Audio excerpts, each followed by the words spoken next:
Hey, what's up, Flatirons Loveland? If you're getting this, by the time you're watching it, we will have actually just wrapped up our January Loveland gathering right here in the Loveland building in this room. And whether you were in the room with us or maybe you're getting caught up on some of this information for the very first time, what we wanted to do was bring everyone up to speed on what has become the biggest curveball to our entire Loveland launch plan that nobody saw coming. And here's the update. We're changing buildings. And immediately when you hear me say that, if you're anything like me, you'd have a million questions. You might be thinking, why? What happened? You might be feeling some confusion as to what went wrong. Let me give you a little bit of the context that has led us to this moment, to this decision. It started a couple months ago when we actually received what felt like an email by mistake. It was from a local real estate agent in Loveland. He heard that Flatirons was coming north, and so he wanted to put on our radar, hey, I know of this church in the area that wants to sell their building. Would Flatirons be interested? And you can imagine our confusion. Like right off the bat, we're thinking we already have a building. We've invested a ton of money in building this building out. We've had events in this building. We've mobilized so many of you to write prayers on the walls of this building. Why would we consider something different? And as we talked back and forth, myself, the lead team, what we knew was, okay, this feels like something we need to at least explore.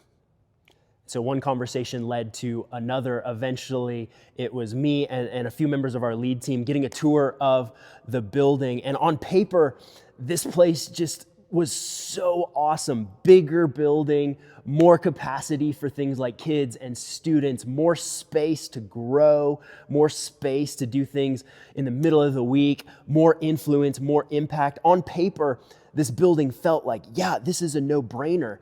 But are we ready to actually make a change?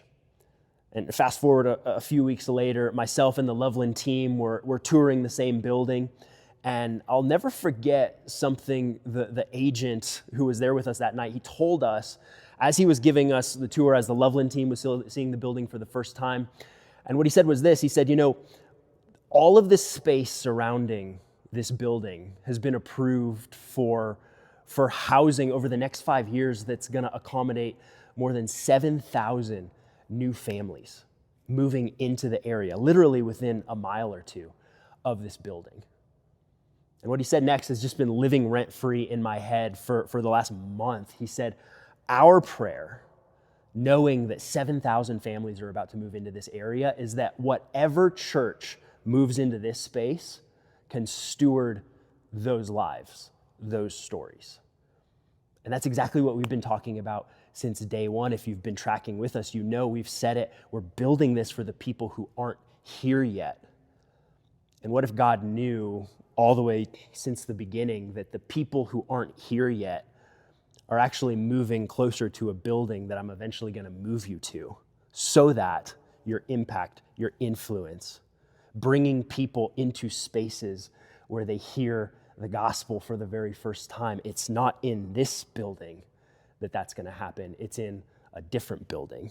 What if God knew that, hey, I need you focused on Loveland in order to show you what I actually want to do? And here's the thing, that's all really exciting. It's a visionary. God is faithful. He's opening doors.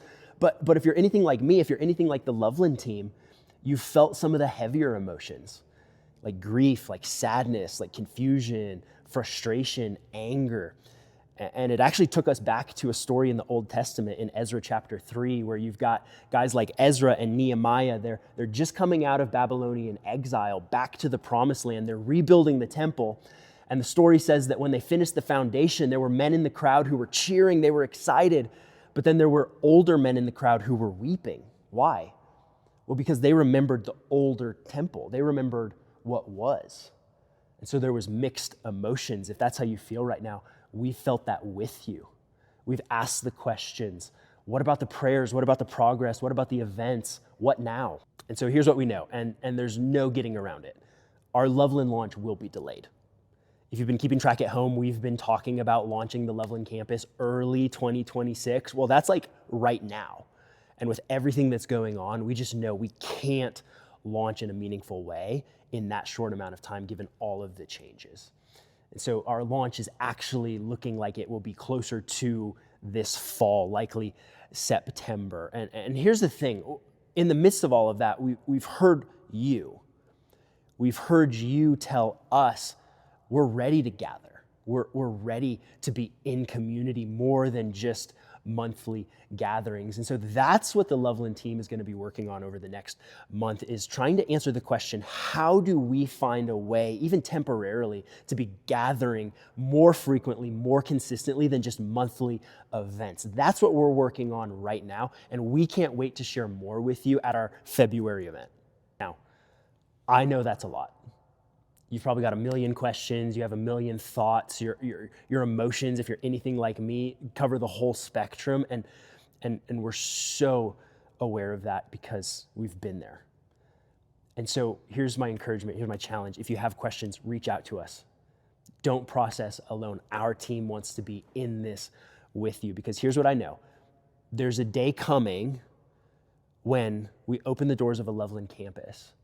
We see God move in ways that nobody even imagined, as lives are being changed, families are being restored, the chains of addiction are being broken, lives are literally being brought back to life, because that was God's plan all along. And as a church, we exist to bring that kind of awesome life of Christ to people living in a lost and broken world. That mission has not changed. And so we're so thankful that you would be in this with us, that you sacrifice your time and your energy to link arms with us to make an impact in our city. We are so, so grateful for you. And as disruptive as this is, I truly believe that God is going to blow our minds with what he wants to do.